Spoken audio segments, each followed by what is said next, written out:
DJ Surajraj आप सभी को बोल बैंक की हार्दिक अभिनंदन करता है। नंबर 1 स्विच साउंड 2 सबूत मोबाइल नंबर 73 19 78 33 98।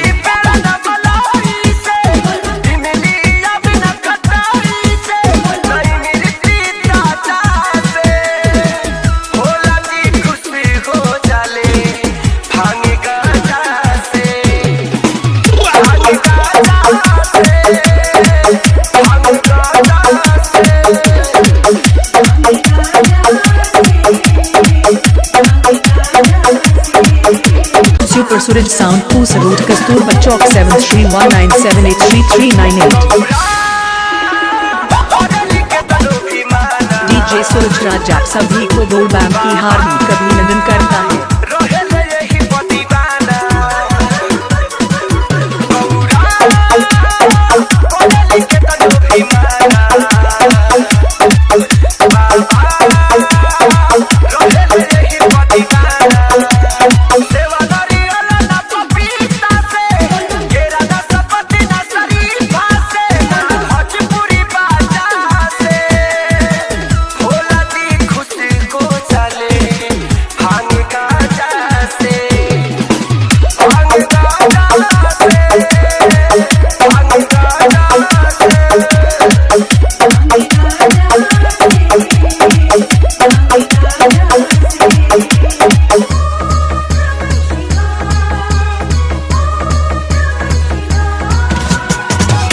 सूरज साउंड 2 सबूत कस्तूरबा चौक 7319783398।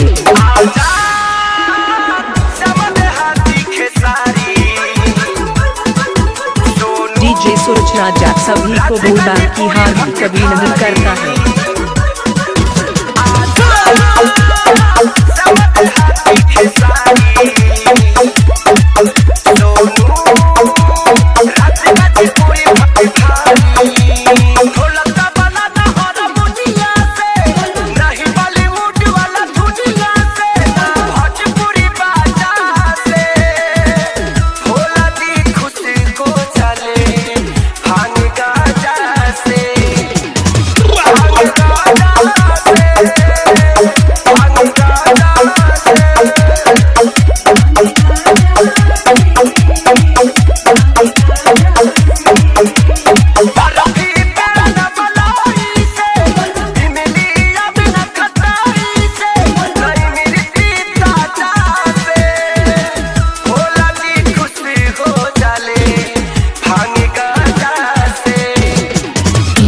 सूरज साउंड 2 सबूत कस्तूरबा चौक 7319783398।